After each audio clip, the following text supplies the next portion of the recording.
Si quieres convertirte en un experto en geopolítica mundial, no te pierdas ninguno de nuestros episodios. Antes de comenzar, quiero decirles que restablecimos nuevamente el contacto con Nikolai, el oligarca ruso informante, y él nos estará enviando información de primera mano sobre lo que acontece en Ucrania. Entonces, vamos a estar realizando informes periódicos sobre las guerras que están aconteciendo en todo el mundo, es decir, las que más impactan en la vida cotidiana. La guerra de Ucrania y la guerra en Gaza. Y lo hacemos debido a la gran cantidad de mensajes que estamos recibiendo de nuestros queridos suscriptores, pidiéndonos justamente que informemos sobre estos acontecimientos. Y en verdad, los conflictos que actualmente se adelantan nos están afectando a todos, directa o indirectamente.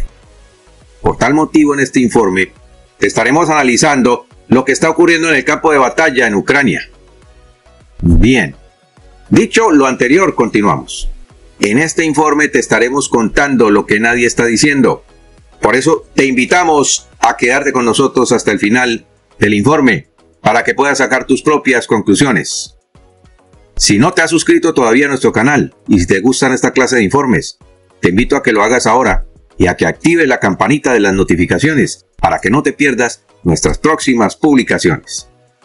Igualmente, puedes seguir apoyándonos y haciendo tus donaciones para el mantenimiento del canal a través del icono del corazoncito que está en la parte inferior de cada video.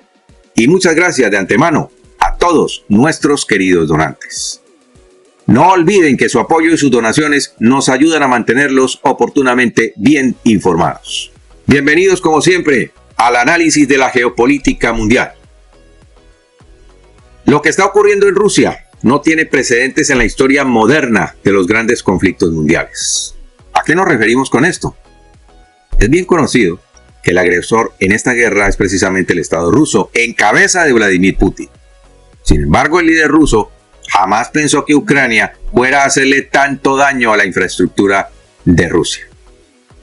En vista, pues, de la demora en la aprobación de los fondos de ayuda para Kiev en el Congreso de los Estados Unidos, las fuerzas ucranianas han venido implementando una audaz estrategia que consiste en golpear infraestructura rusa. Resulta entonces que los propios blogueros militares rusos están desmintiendo los informes emanados del Kremlin sobre el estado de la guerra. Y a decir verdad, los informes sobre los triunfos de Moscú en Ucrania hacen parte, como siempre, de la propaganda rusa. Entonces, muchos blogueros militares rusos han destacado la diferencia en la comprensión de la propaganda del Kremlin y lo que ha ocurrido, por ejemplo, en la cabeza del puente del río Dnipro.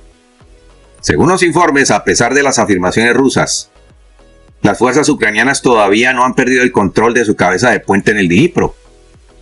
La falsa propaganda y la realidad de lo que está pasando está siendo denunciadas por los blogueros y por grupos de expertos rusos. La defensa de la cabeza de puente se ha facilitado mediante ataques con drones, es lo que informa, y con la ayuda de las defensas aéreas ucranianas también.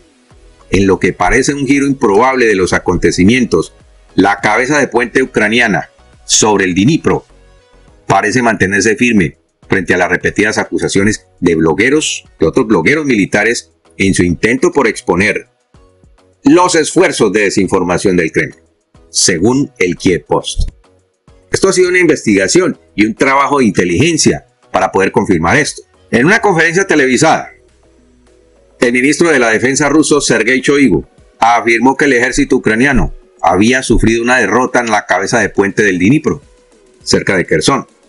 Sin embargo, parece que los marines ucranianos todavía mantienen sus posiciones cerca del pueblo pesquero de Krinsky, según otras afirmaciones. Otros acontecimientos indican que las tropas de Kiev han ampliado sus fronteras hacia otro lugar y no se han limitado a una sola zona. Además, últimamente las críticas de los blogueros y grupos de expertos militares rusos sobre la discrepancia entre las declaraciones oficiales de Moscú y la situación real han recibido considerable atención de los medios de comunicación. Según el bloguero ruso Mikhail Izbinchuk, quien escribe en Telegram, Es más probable que la verdadera situación de si Krinsky ha sido secuestrado o no pueda aclararse después de obtener información de testigos presenciales, quienes dijeron que los ucranianos siguen todavía en esta localidad.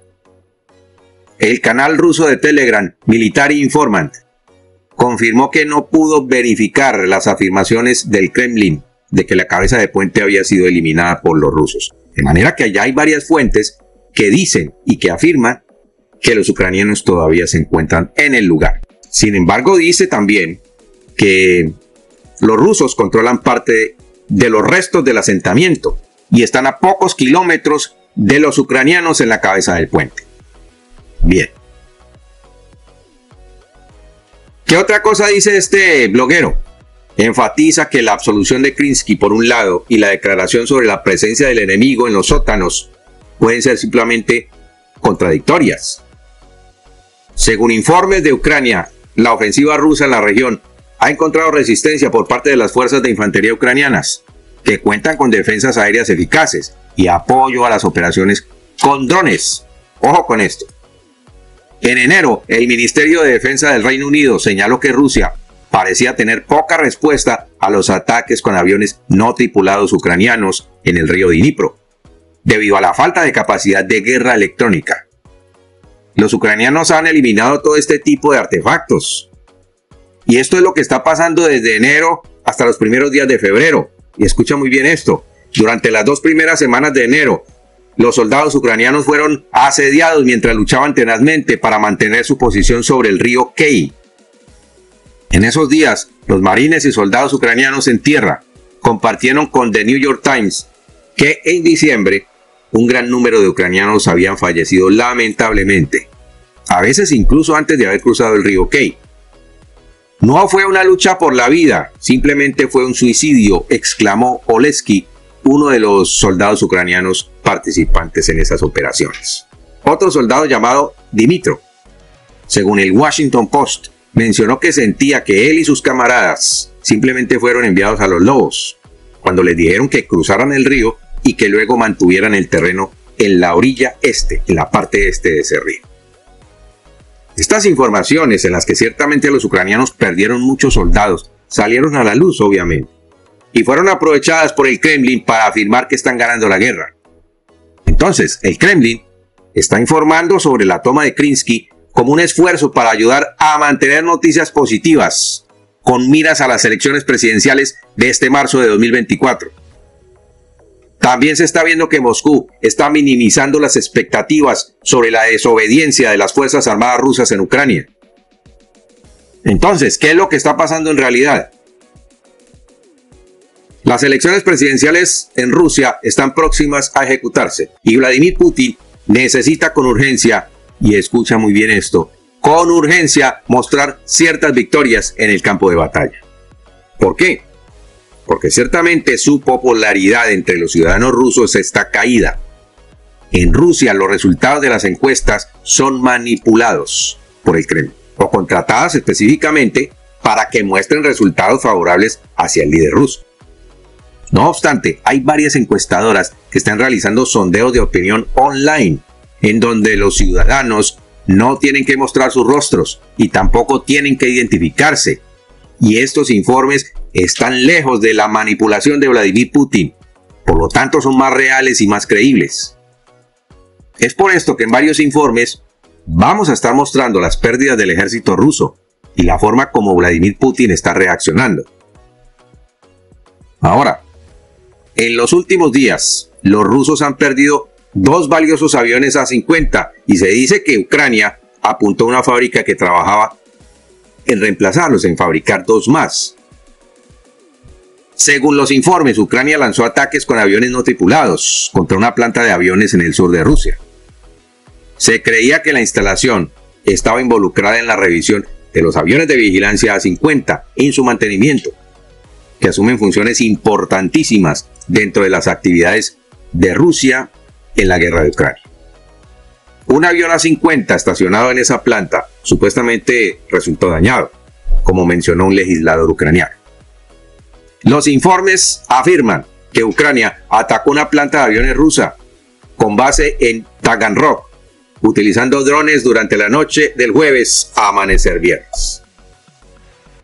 El informe del grupo de expertos del Instituto para el Estudio de la Inteligencia reveló que la planta de aviones de Beriev está ahora en el proceso de reconstrucción y de mejora de los A-50, los aviones de control aéreo de Rusia, después de que Ucrania derribara 2 de estos valiosos pero escasos recursos. Según imágenes geolocalizadas, hubo una explosión muy cerca de la planta y las imágenes de satélite indican grandes daños en su área.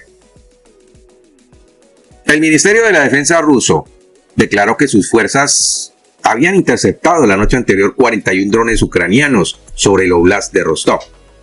Eso falta por confirmar, porque se cree que esa noticia no es cierta. Por otro lado, fuentes rusas indicaron que la instalación mantenía en secreto un A-50 ya reparado que había sido dañado por un ataque con drones.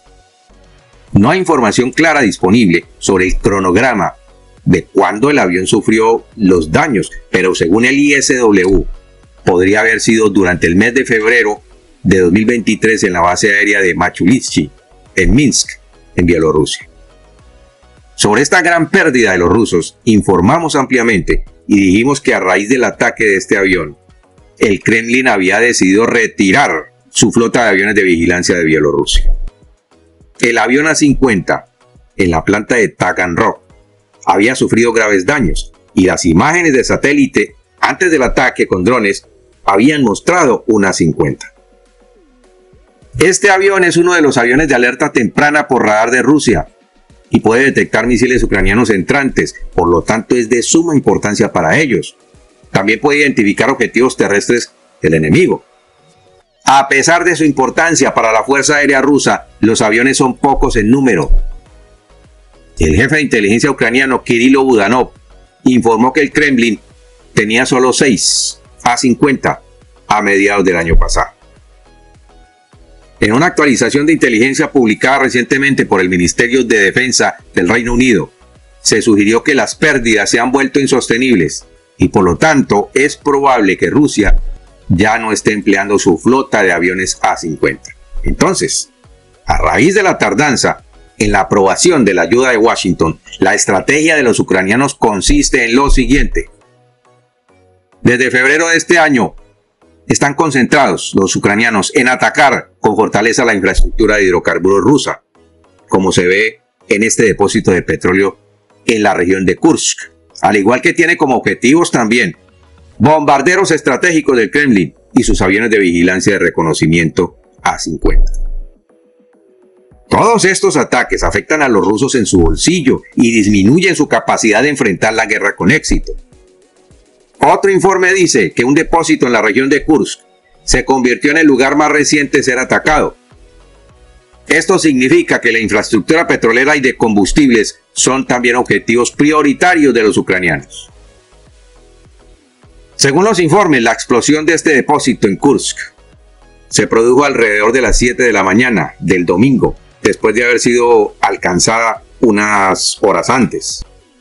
El gobernador regional, Roman Starovoyt, informó el domingo por la mañana que los bomberos y los servicios de emergencia se encontraban en el lugar del incidente, pero como siempre no mencionó el depósito de petróleo ni la magnitud de los daños causados por el incendio. Sin embargo, hay videos de lo que ocurrió allí.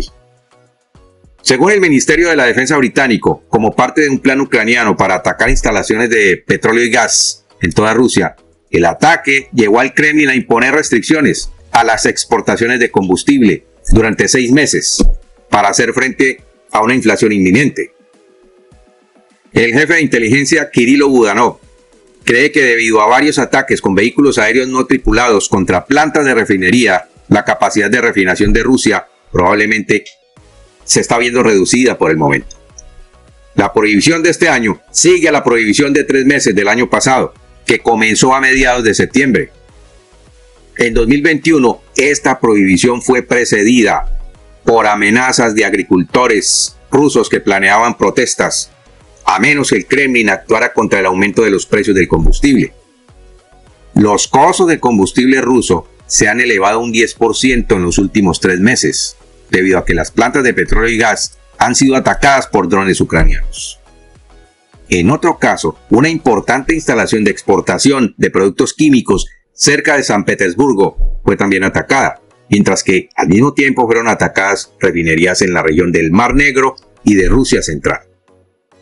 Si bien el Kremlin ha afirmado que el aumento de los precios del combustible se debe a factores del mercado, los críticos que escriben en sitios regionales de noticias rusos han insistido en que la gente lo siente en sus billeteras. Incluso algunos analistas energéticos rusos han relacionado los problemas de suministro, el aumento en los precios, con ataques a infraestructuras y las consecuencias de las sanciones occidentales. Los ataques con aviones no tripulados se están produciendo en un mal momento, o mejor dicho, en un buen momento para los ucranianos, debido a que la industria estaba lidiando recientemente por el cierre de una refinería de petróleo ubicada en Nizhny Novgorod, que normalmente refina el 5% de todo el combustible de Rusia. Y esto debido a la falta de repuestos que tienen que llegar desde Occidente. Un segundo impacto en los ataques con aviones no tripulados a las fábricas del sur fue reportado a los periodistas de la agencia de noticias Irkutsk. Y esto indudablemente afecta a la manufactura rusa, que está experimentando una brusca caída en las exportaciones. Y por hoy hemos terminado nuestro informe. Nos quedamos a la espera de tus comentarios. Que Dios te bendiga y nos vemos en nuestro siguiente programa.